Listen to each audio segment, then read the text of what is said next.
Kelly Ripa pulls on a thin cardigan as if it were a kind of armor. Consuelos slips his wedding band back on with a small, nearly invisible exhale. In the waiting room, inside a private patient suite, in the corridor just off the emergency wing, the world that usually inhabit, cameras, morning show chatter, red carpets, and well-rehearsed smiles, falls away until all that's left is the narrow, intimate universe of two people waiting for the sound of a doctor's steps. This is the hour before the announcement, the slow stretch when time feels elastic and each minute drags like an hour. The revelation that is coming, the life-shifting line of news, the diagnostic phrase that will divide life into before and after, lingers behind a simple, swinging door. The feature that follows is an imagined exploration of how they might respond privately, not a tabloid scramble for sensational detail, but a close, almost forensic look at the tiny gestures, the quiet rituals, and the unseen mutual promises that hold a couple together when everything else feels like it's coming apart. The fluorescent hum is persistent, a mechanical white noise that makes every human sound sharper. The soft drag of a chair, the metallic slide of a pager, the muffled conversation from a distant monitor. The hospital's waiting area carries a faint scent of antiseptic mixed with coffee that's long since cooled. Kelly sits stiffly at the edge of a vinyl chair, knees drawn together, hands folded tight, fingers curled as though she's rehearsing the next line of a monologue. Mark stays beside her, one elbow propped on his knee, the other hand fussing with nothing in particular. A paper cup, a tissue, the long stretch of the chair's arm. Up close, the familiar intimacy that has played out for decades reveals itself. A brush of knuckles in public, a shared smile on camera that deepens into something quieter behind the scenes. A shoulder edging closer, a foot nudging the others under the low table, a palm resting over a wrist. They do not speak right away. Words feel insufficient. Instead, they communicate in a kind of shorthand, a tilt of the head, the way Kelly blinks when she's fighting for composure, the way Mark tightens the part of his jaw that disappears when he laughs. These micro-gestures are their language, their way of saying, "I'm here," without uttering it. For a couple that has navigated the glare of public life for years, this is unfamiliar territory. Not the practiced performance of steadiness for viewers, but the raw, private steadiness they try to summon for each other. Kelly's phone lies face down on the armrest, the screen dark. She knows that when the news begins to move through their inner circle, it will ripple outward faster than she can control. For now, the circle remains small. Immediate family, a handful of close friends, a manager or two. The world will simply have to wait. The moments before the doctor enters are filled with tiny, almost absurd habits. Mark straightens a crumpled tissue, smoothing it out like someone folding a program at a play. Kelly tucks a stray curl behind her ear, as if tidying it could somehow reshape the sentence the doctor is about to deliver. Both breathe deliberately, in through the nose, out through the mouth. Each exhale a small attempt to burn off the electric nervousness threatening to break through their composure.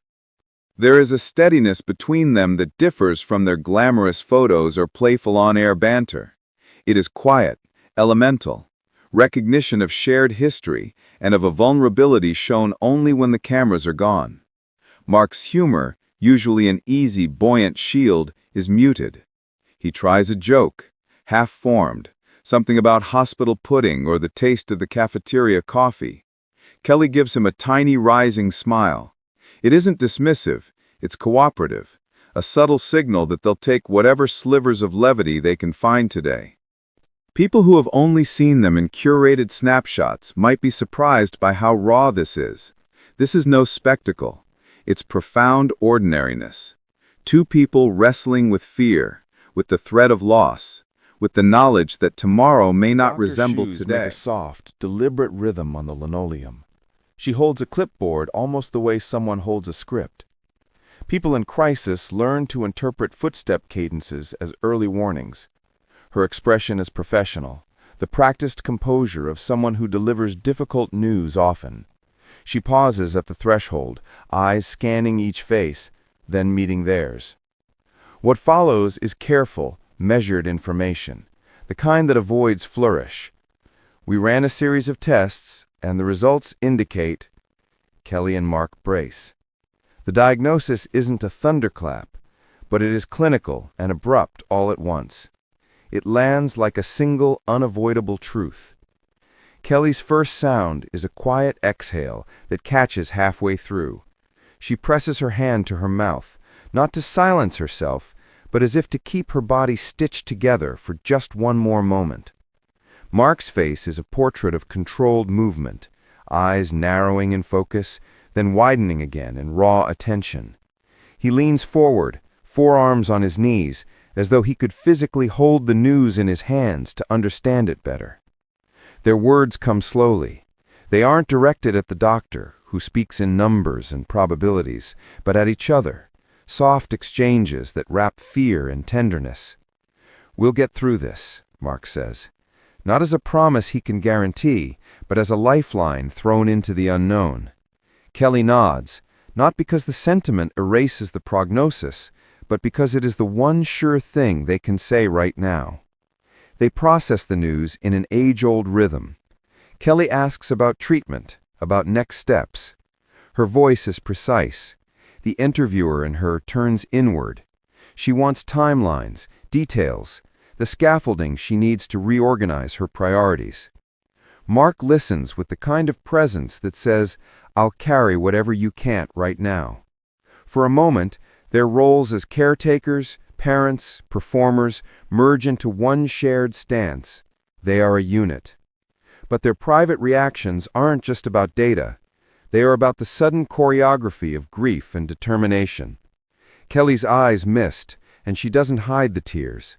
They fall quickly, wiped away quickly, as if she refuses to let them take more space than necessary. Mark watches with a look that isn't pity, but presence.